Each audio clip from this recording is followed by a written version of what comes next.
Bienvenue sur Mémoire de territoire. Un instant de découverte avec Découverto. Un souvenir des acteurs de notre région. Une trace qui doit servir de mémoire. Une présentation des acteurs de notre territoire. Un instant de découverte avec Découverto.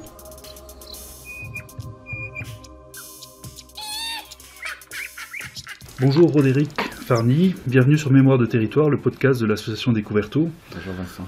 Alors, on ne te connaît pas, c'est la première fois que tu viens nous voir. Donc du coup, ce qui serait intéressant, ce serait que tu te présentes, que tu nous dises qui tu es, ce que tu fais, quoi. Oui. Écoute, je suis arrivé dans la région depuis à peu près 1 an. Voilà. Ce qui m'a amené ici, c'est pour des raisons familiales et pour l'amour de la forêt aussi. D'accord. Voilà, puisque j'habite vraiment tout près de la forêt, entouré de la forêt. Et cet élément naturel est devenu de plus en plus essentiel dans ma vie et en partie dans ma pratique aussi. Ça m'inspire et puis il y a quelque chose de l'ordre d'une connexion à la nature, aux éléments naturels qui fait partie de mon équilibre, on va dire. Quand tu dis de ta pratique, c'est ta pratique artistique. Pratique artistique. Mais finalement, comme je dis aussi ma vie, c'est difficile de vraiment scinder ce qui relèverait de la pratique artistique et ce qui relèverait après du reste, qui n'appartiendrait pas à ça, parce que il y a quelque chose d'un fil qui, quelque part, ne s'arrête jamais, même la nuit, dans la manière d'être en connexion avec un sujet qui me préoccupe, dans lequel j'ai envie de me plonger et vis-à-vis duquel aussi je souhaite que d'autres rentrent. Et donc toute cette immersion, elle est un peu dans un mouvement permanent. On ne peut pas trop scinder avec d'un côté quelque chose qui serait juste d'une pratique artistique et puis le reste. Voilà, ça me semble important. Je pense pour un peu toutes les pratiques artistiques, on est dans ce schéma-là. Et auparavant, j'étais à Lyon, donc dans une ville plutôt grande, où je suis rentré à l'école des Beaux-Arts. D'accord. Voilà, je suis rentré à l'école des Beaux-Arts. Je trouvais que c'était une école qui proposait pas mal de pratiques, justement, qui n'étaient pas focalisées uniquement sur une technique, mais qui proposaient énormément de choses, notamment la première année. Donc j'ai été très gourmand de tous ces ateliers. Par exemple, le métal m'a beaucoup intéressé, le travail du métal m'a beaucoup intéressé. Le domaine photo, que j'avais déjà préalablement interrogé dans un labo, a continué de m'intéresser aussi, mais différemment. C'est-à-dire que j'ai découvert aussi une pratique où l'image avait des rapports aussi avec le mouvement. Et de plus en plus, j'ai déplacé cette question de l'image fixe avec l'image en mouvement, qu'on peut appeler alors ça dépend ce qu'on fait, si c'est un format de cinéma, si c'est un format de vidéo, si c'est un format de photomontage, mais en tout cas de jouer avec ça, de jouer avec le mouvement dans les images. Donc j'ai exploré pas mal de choses à ce moment-là, donc sur l'image et aussi sur ce qu'on ne voyait pas à l'écran, ce qu'on appelle le contre-champ. Ça me semble important de faire exister ce qui n'est pas visible, mais chez le spectateur, de se dire qu'il y a quelque chose qui n'apparaît pas à l'écran, mais qui fait partie de l'image quand même. Voilà. Alors, c'est assez évident quand on parle du son, par exemple, un son qu'on entend qui ferait plus ou moins partie de l'histoire, mais aussi on peut imaginer qu'il y ait quelqu'un qui est en train de regarder la personne qu'on voit à l'écran. On peut imaginer aussi qu'il y a un décor particulier qui est autour de cette personne. On peut imaginer aussi que le contre-champ il est décalé de ce qui est visible. Et donc cette dimension-là du non-visible, du caché, de la cause ou de l'effet de ce qui est à l'image m'a pas mal intéressé. Et puis j'étais aussi très content qu'il y ait un cours autour de la performance et de la danse, parce que j'adore tout ce qui est danse. Non pas que je sois danseur, mais dans les spectacles que j'ai pu voir, et à Lyon, il y a quand même, c'est une ville qui est très, très attractive concernant la danse, avec la Biennale de la danse notamment, la Maison de la danse. Et donc c'était très intéressant d'explorer des choses au niveau corporel, parce que cette dimension corporelle fait partie de mon univers, hein, dans ce que je choisis de construire dans mes projets. Cette dimension du corps humain et animal est au premier plan. Et donc j'essaye de faire vivre cette partie-là du vivant et de l'aventure. Je crois que ce qui m'intéresse beaucoup, c'est que on soit, quand je dis on, c'est moi en tant que créateur de quelque chose, mais aussi la manière dont les autres vont vouloir rentrer là-dedans, que ça soit quelque chose qui soit de l'ordre de l'aventure, parce que je crois que l'aventure a pour moi un rapport direct avec la vie, et non pas avec le danger, qui serait là plutôt qu'on pourrait tirer du côté de la peur, qui est quand même très très présente dans ce qu'on nous insuffle, hein, dans le monde d'aujourd'hui, hein, c'est quand même beaucoup la peur qui est au premier plan. Et alors que pour moi, au contraire, l'aventure, c'est un gage d'ouverture, c'est un gage de découverte, c'est un gage de connaissance, c'est un gage de rencontre avec l'autre. Et je me dis que si ce que je fais provoque un peu cette dimension-là d'aventure dans le public, c'est réussi pour moi. C'est un petit peu ça mon signe qui me fait dire, tiens, là, il y a quelque chose qui s'est passé pour le public. D'accord. Voilà. Et donc à Lyon aussi, c'est aussi une ville liée au cinéma. Et quand j'ai arrêté l'école des Beaux-Arts, je me suis tourné vers les écoles de cinéma. Donc j'ai passé des conventions avec certaines écoles et j'ai pu participer à des tournages. Donc être vraiment au plus près des équipes, voir comment se faisait un film, quelle était l'organisation, comment se faisait l'écriture d'un scénario, comment on pouvait aussi penser un lieu, travailler avec les comédiens, la direction des comédiens et des comédiennes. Et assez naturellement est venue après l'envie d'écrire des histoires, des scénarios, qui sont des scénarios, on va dire, de films, pour être dans quelque chose d'assez simple, mais ça peut être quelque chose de plus large qu'un film. Ça peut être l'idée d'une scénarisation, d'une performance, c'est-à-dire finalement un sujet qui va me toucher. Là, si je prends l'exemple d'ici, moi je suis assez sensible à cette pièce-là que je découvre, et de suite il y a des choses que j'aurais envie de faire, et donc je vais prélever un peu ce qui m'intéresse, par exemple dans cette pièce, et il y a une trame qui va se dégager, et dans cette trame il va y avoir des personnages qui vont aussi apparaître, et du coup une histoire. Voilà. Et je crois que le fil dans lequel je suis actuellement, qui pourrait définir mon travail, c'est une sorte de trilogie entre ce qui est du film, ce qui est de la performance et ce qui est de l'installation.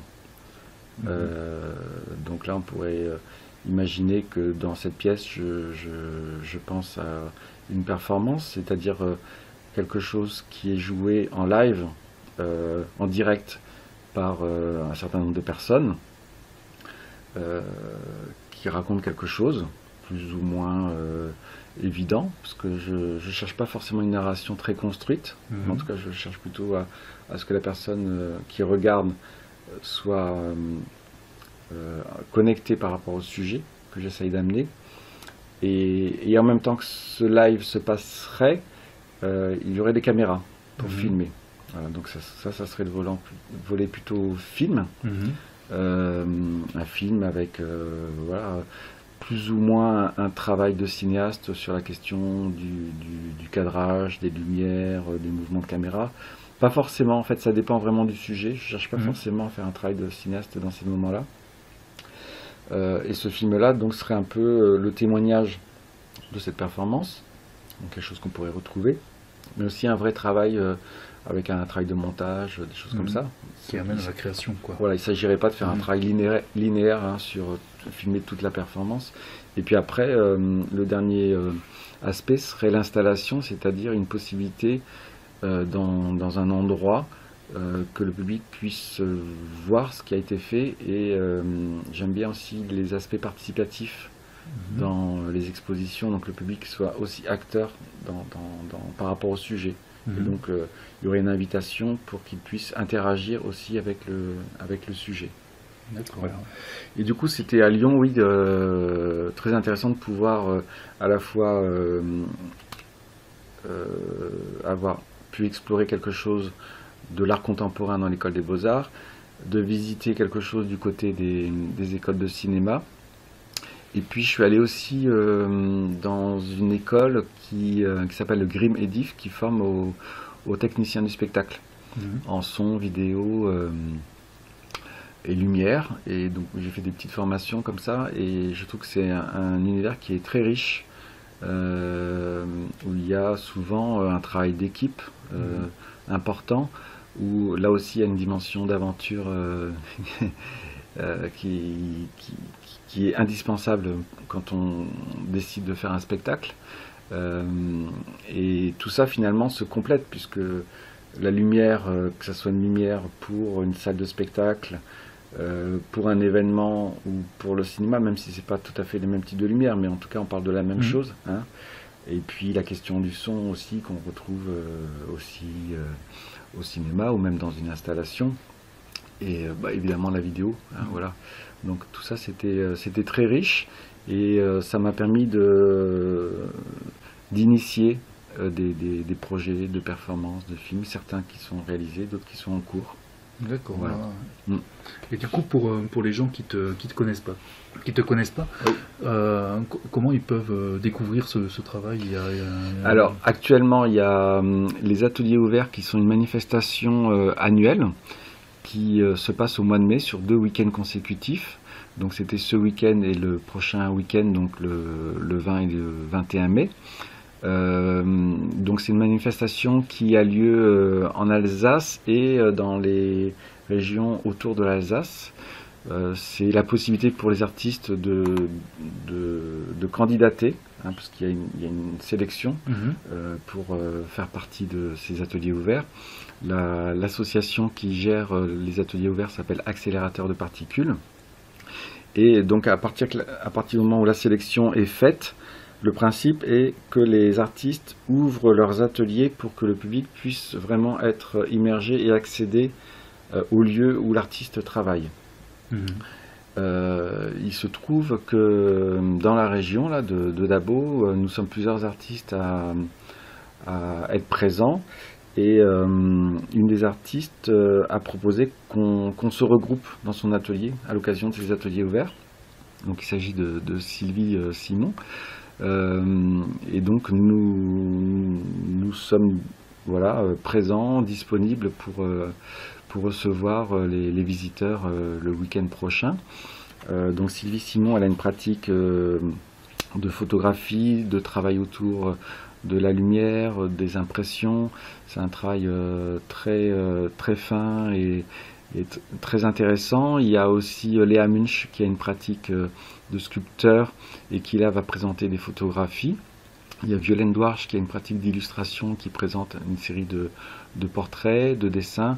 Et Alexandra Gerber qui est sur un atelier qui est proche de celui de Sylvie Simon à Ellert, et qui a une pratique plurielle. Elle fabrique par exemple des totems, elle s'intéresse à plein de choses, elle a une pratique de plasticienne assez étendue. Et à l'occasion, je présente ma dernière vidéo qui s'appelle Atlantique Sud.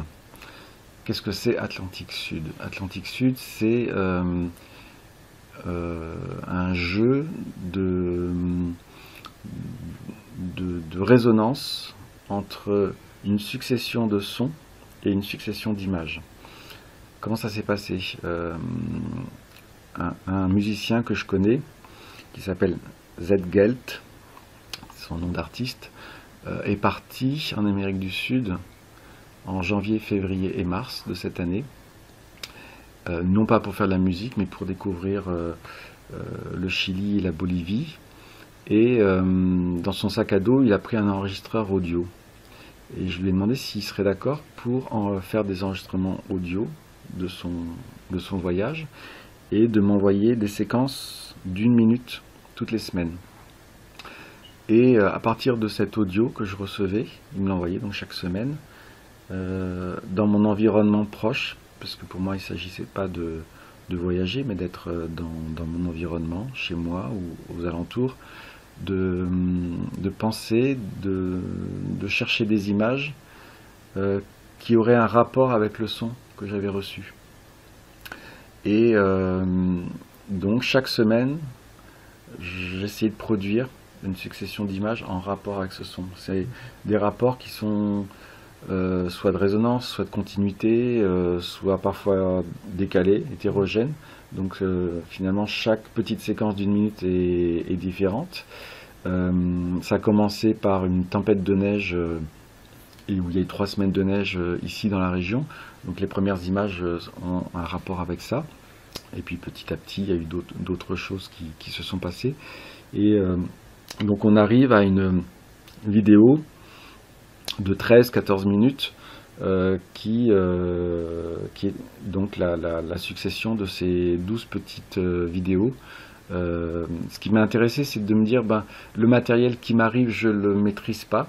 C'était là aussi une découverte. Je ne sais pas ce qui va m'arriver, je ne sais pas ce que c'est exactement, puisqu'il y avait très peu de choses dites sur cette bande-son. C'était juste 1 ou 2 titres, donc je ne savais pas exactement dans quel lieu c'était, à quelle occasion, donc je ne pouvais pas vraiment le situer. Et c'était donc vraiment prendre le son et essayer travailler avec le ressenti en fait. Oui, c'est ça. Travailler avec le ressenti du son et après trouver des images en rapport avec ce son.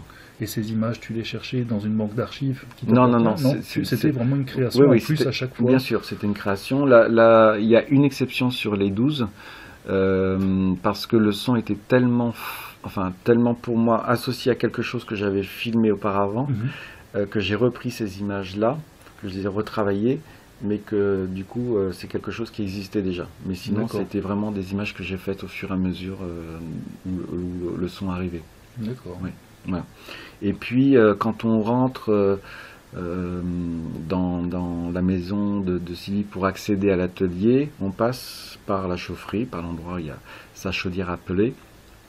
Et là je propose une installation participative pour le public, pour qu'il puisse aussi vraiment traverser, s'arrêter dans cet endroit et entendre aussi des enregistrements que j'ai faits et pouvoir aussi après écrire ou dessiner sur ce thème-là. Voilà. Oui, c'est vraiment un moment précieux parce que ça permet de découvrir les lieux des artistes et puis de les rencontrer, de pouvoir parler de la pratique. Ouais. Moi je suis venu vous voir dimanche dernier là, justement, et c'est vrai que j'encourage tous ceux qui vont entendre ce podcast à aller faire un tour. C'est vraiment hyper original. Donc nous on avait commencé par l'atelier d'Alexandra Gerbert. En fait on se retrouve sur son lieu de vie, ça c'est déjà impressionnant parce qu'en fait elle dévoile une partie d'elle-même énorme, en plus de sa partie d'artiste. Et puis après l'atelier où vous êtes installé, qui est vraiment là pour le coup au milieu de la forêt. Ça c'est vraiment surprenant, le parcours est fléché. Donc si vous commencez par l'atelier d'Alexandra Gerbert, prenez la voiture, il y a un parking pas trop loin de l'atelier où vous exposez. Ouais. Et ensuite tout est fléché, mais rien que l'arrivée vaut déjà le coup, quoi. Oui, c'est ça. Le point de départ, c'est un endroit qui s'appelle le beau site à Ehlert, et à partir de là, il y a un fléchage jusqu'au parking où vous pouvez vous garer, et ensuite, il y a une promenade qui dure 700 mètres pour arriver jusqu'à cette maison au milieu de la forêt. Voilà, ouais. Très bien. Eh ben, je pense qu'on a dit à peu près l'essentiel par rapport à ton travail dans un premier temps. Oui. Ça serait sympa que tu reviennes régulièrement pour nous parler un peu bien. de l'évolution de ton travail. Et puis, comme dit, au moment où on va publier ce podcast, on va mettre les différentes informations pour que les gens puissent... avec plaisir, aller venez venir nombreux. vous découvrir. Voilà. Très bien. Merci beaucoup, Merci Frédéric, beaucoup. et à bientôt. Oui, au revoir. Un instant de découverte avec Découverto. Un souvenir des acteurs de notre région. Une trace qui doit servir de mémoire. Une présentation des acteurs de notre territoire. Un instant de découverte avec Découverto.